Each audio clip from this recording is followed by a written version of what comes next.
Hello there, it's Jay here from Jay's Vintage Junk, and today I thought we would have a look at this. This is that Gemstik controller that came in the massive job lot of joysticks. I know I've shown this briefly before, and I promise this will be the last joystick video for a little bit. I'm going to probably do my next video on Amiga related stuff, because I've had a few issues with some parts that I ordered for the Amiga. That's finally got sorted out, and I've got the parts I need now. So the next video is probably going to be Amiga related, if nothing else comes up in between then and when I make it. But yeah, I thought I would do one quick video on this Gemstik. Now, it's pretty much like a clone copy of like an Atari 2600 controller. If you look, that's the Gemstik, and here we have a standard 2600 controller. So as you can see, they're very, very similar. Slightly bigger shaft on the Gemstik, slightly bigger fire button. Feel wise, the Gemstik's a bit stiffer than an original controller. It's not too bad, but yeah, so basically it's a very, very basic, simple little joystick. It does work. I have already tried this and it does work. It's just, it is quite stiff in some directions, so I thought what we'd do today is take it apart, give it a clean up, and see if we can get it back into A1 condition. I'll just show you it running at the moment. I have changed my test game system to a master system at the moment. I've got Miss Pac-Man in the master system. I know this isn't an ideal joystick for working on a Sega Master System, because you really have a two-button controller, but to be totally honest, for Miss Pac-Man, for what we're doing, it'll be absolutely fine. And I will probably end up going through some of them joysticks that I got, which have got the Sega switch on them, so they'll actually work on the Master System.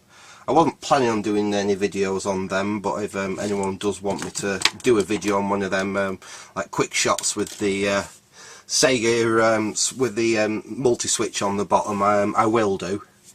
But for now, like I said, we'll get this fired up, and I'll just show you how well it's working at the moment. So we'll just get onto the screen and fire the old Master System up.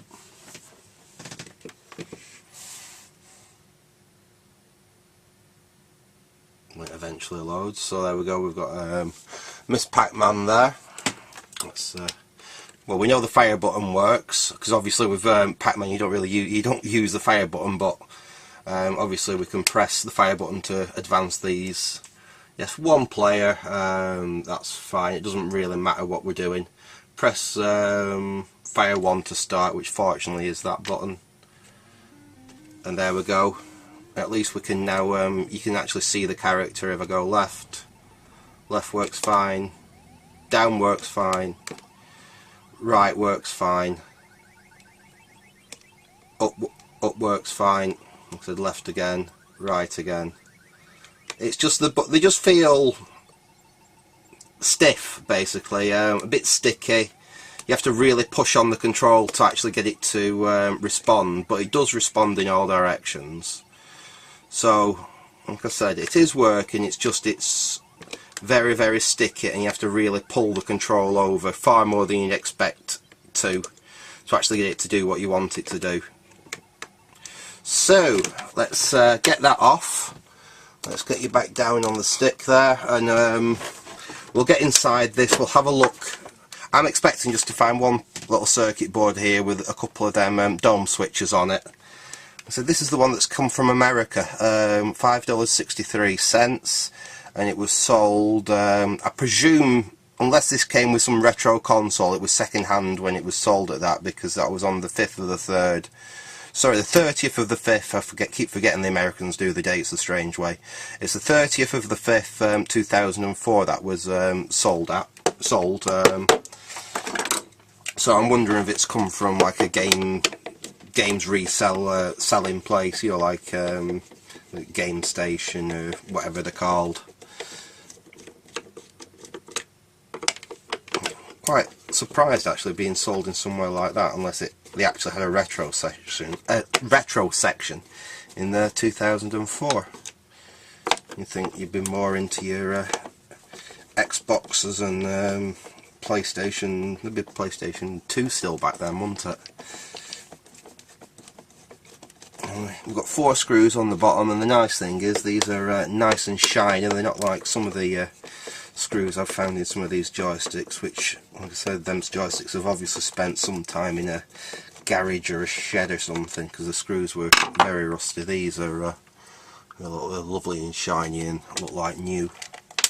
Let's get all the screws out, and yeah, exactly as I thought it would be. Let's get this last screw out of the way. Exactly as I thought it would be. It's pretty much exactly the same as a Atari 2600, same type of board. Even the way that this is constructed is quite similar to a Atari 2600 controller. We won't worry too much about that. It's reasonably clean in there. What we will concentrate on is see if we can make any improvement to the board. Let me see if I can just clip this out of the case, make life a little bit easier to work on it. These can usually just be teased out like that. Pull it that way a bit, and then we've just got the board to work on like that. And I think the best course of action with this thing is basically I'm going to peel the old tape with all the buttons off it. If we can get it all off in one piece, that's better. We might be able to reuse it, but I'm not too worried if we can't. We can replace it with some sellotape. But the most important thing is just see if we can just get it off and assess how corroded the board is. It does look like there is a bit of discoloration underneath here. Get one corner up and it should peel up. There we are. Put a corner up there.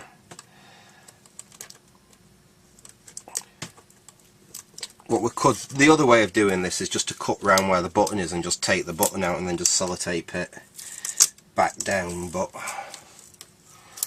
think in this case we'll just take all this old off. We'll clean these buttons up. You can see already under there, they're looking, there's quite a bit of discoloration. We'll actually get the domes off and see what state the domes are in. That's 2 of the domes off. Now that one's not looking so good. These domes look like they've flattened out quite a lot. They're not really pressing like they should do. Let's get the other 3 off, and then we'll have a look, see what we can do with them. Because there is a way that sometimes you can put a bit more tension back in them and get them working again. There is quite a bit of discoloration under there. I don't know if you can see it on the camera, but if you're looking right in the centre of there where it contacts, you can see the tarnishing on it. Right, put that away to one side for a second, and we'll just see what we can do with these 5 domes. Let's get them off the old tape, put them down on the table.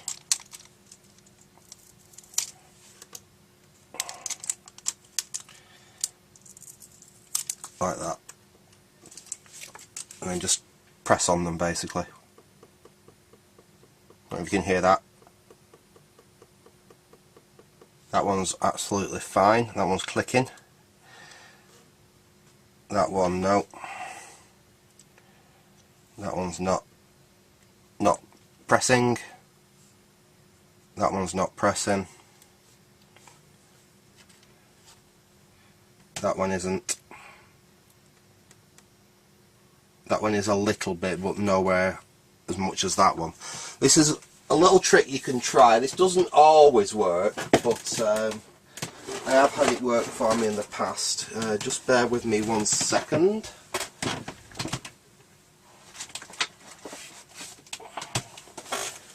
just need a book or something. You just don't need, you basically want something that isn't a hard surface like the table, so that's something that's got a little bit of give in it. And all you do is put the dome upside down like that. You can see, oh, you can't see that, you can see it now. Put the dome upside down on the book, anything like that, and just give it a gentle press. And hopefully, now I can't actually hear it click, but when you feel it, that's actually got some tension back in it now. So we'll just try another one. So whatever you do, make sure you put it upside down, don't put it the right way around. Just put a screwdriver in the middle and just a little bit of pressure on it, not too much. You don't want to actually crack the metal, and that again, now I feel it. Don't know if you can hear that. That is now clicking again. I'll go on to the next one, and again just put a little bit of pressure on it, just like that. Just a little bit of just press down a little bit, then flip it back over. Yeah, and that is now clicking again.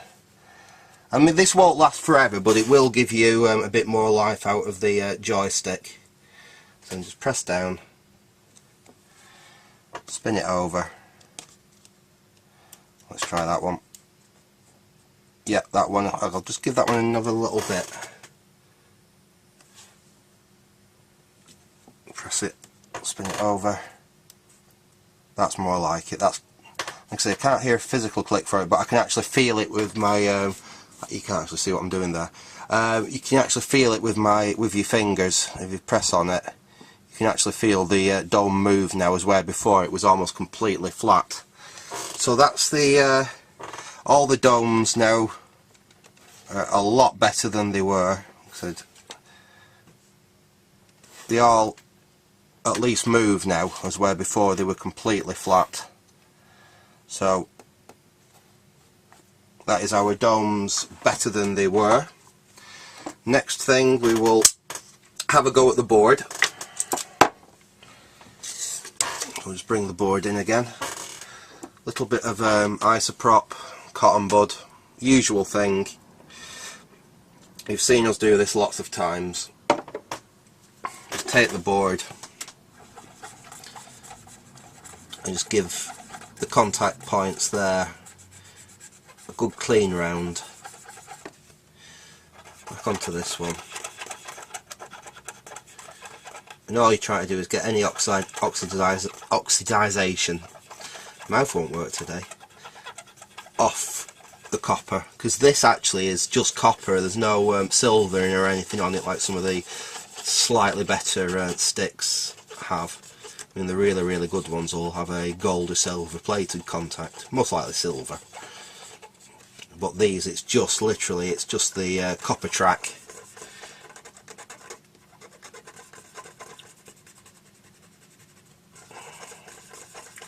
There we go. Clean that out. And that one was quite filthy. There we go. That's all it needed, was just a quick go over. You can see on the end of my Q-tip. I don't know if you can see that. Is that focusing? I don't know if you can see that, but it's quite dirty now, the end of my Q-tip there. One final little clean over.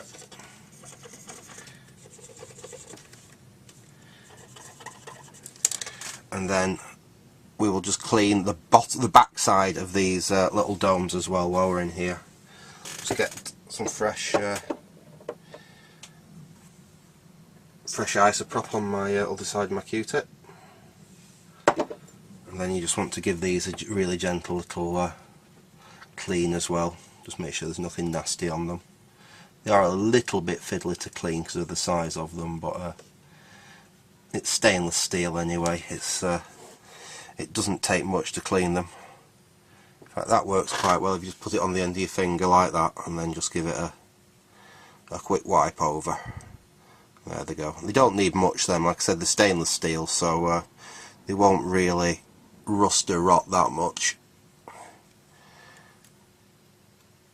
but they certainly feel better after that little bit of a pressing, just to get the dome back to how it should be. There we go. Give that one a quick clean over. So that's the board cleaned, that's the contacts cleaned, and then all we're going to do is put them back on with a bit of good old sellotape.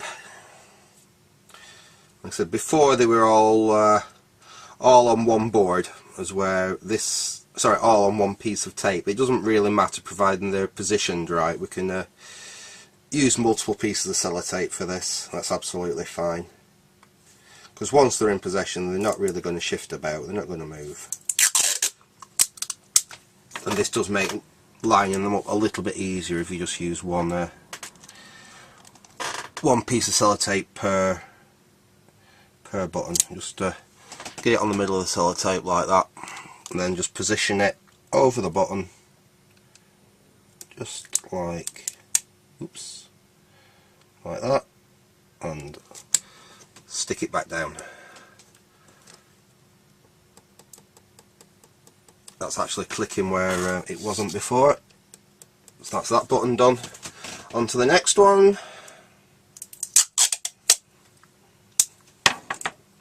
So just break your bit of tape off, select your button,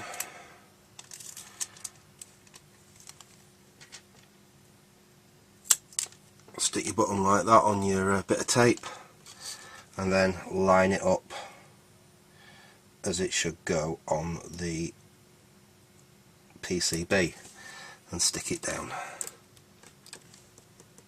Yeah, both of them I can actually feel a nice positive click now that I wasn't getting before, so I'm quite pleased with them.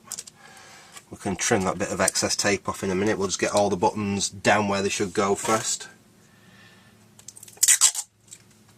And you have to be careful when you're putting these buttons on, because they are orientated. Hang on, I've just, oh, there we go. Thought I'd muck my bit of tape up then. If you notice, they're not perfectly round. They have like little cutouts on them, and what you have to do when you fit them is you have to make sure that the lead out wire from the centre, I'll just put this, stick this to my desk for a bit so I can show you. If you look at the actual PCB, if you look, you've got the centre contact there and then the lead out for it there. You've got to make sure that when you fit these buttons, that basically the cutout on the button goes across. This is really tricky to show you on this camera, but you need to have it so the cutout on the button goes across where that is, like that. Otherwise it'll you risk shorting it out, and that button will just be pressing that way all the time. So it is something to remember when you're fitting these buttons back in, is just to make sure that you stick it so that little cutout goes across where the traces on the PCB are, like that. Then we can stick that down, fold that a little bit over, and that button's in, and that I can actually feel it again. They're not quite as clicky as they would have been originally, but they certainly actually got some physical movement on them now, which they didn't before.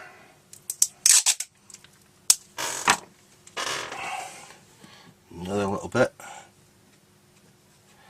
Yeah, that's the right way around.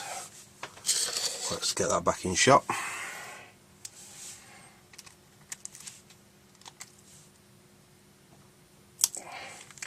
So there we go again, that's stuck on there. That one will go there, like that. And we're just going to have to trim a little bit off that because of where the wires are, or else it won't sit down properly. Just tear it there. Just fold that round. Yeah, I'm happy with that. And finally we'll just put the fire button back in place.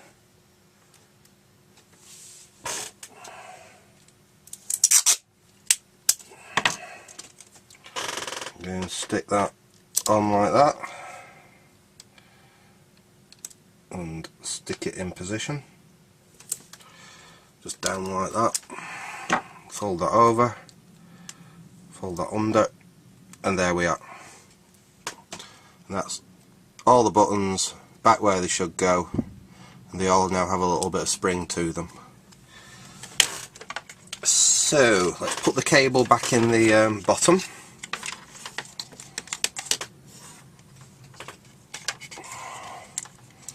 Just put it in from the top like that and press it down, it clicks home. We can put the board back in place, and then we can figure out which way round it goes. I've got that the wrong way round. Let's try putting the board onto that first. I think there's some little tags that line up, which will helps if you line the fire button up.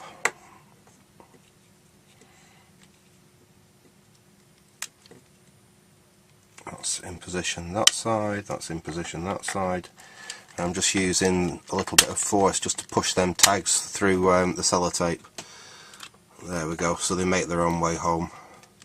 Okay, so that board is now back where it should go. We can close this up and we can give it a try and see whether we've made any improvement to the functioning of the joystick. A little bit tricky getting that to where it needs to go so it all sits in. In fact, that's the wrong way around, it should be that way around. There we go, that's clipped in there.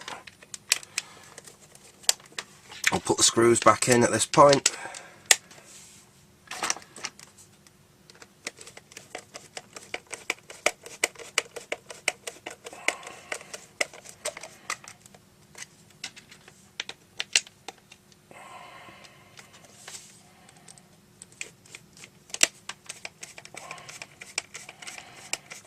There we are. 2 more to go.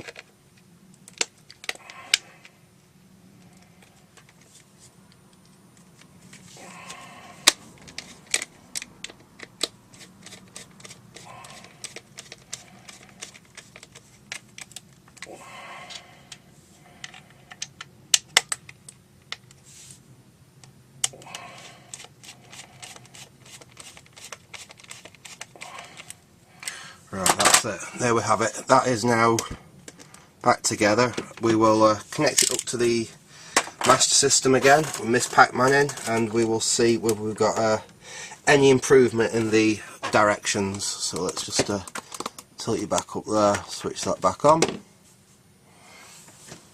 and let's have a look.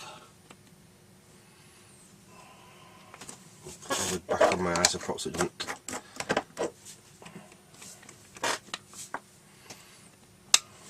Well, the fire button works okay.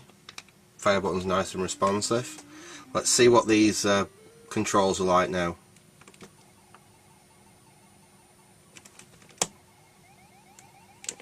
Well, the controls are markedly better.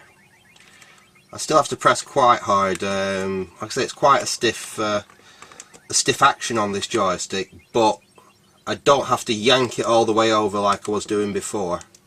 It's much more akin now to a well-sighted Atari 2600 joystick. Yeah, that's I can play the game a lot. I mean, I'm not good at this game, but I can play this game a lot better now I've given them contacts a clean. That's not bad at all. So yeah, another joystick ready to go back into battle, and all it's taken is a little bit of sellotape and a Q-tip and a little bit of isoprop. And 9 times out of 10 with junk bought joysticks, that's really all that they ever need.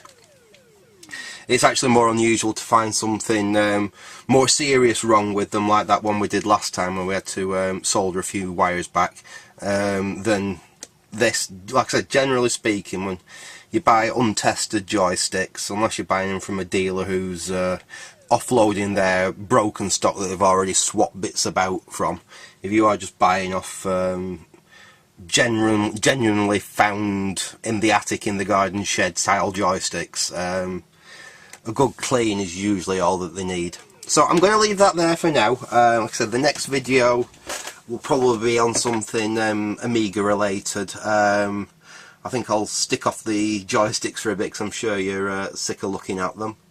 So yeah, so thanks for watching that, and goodbye.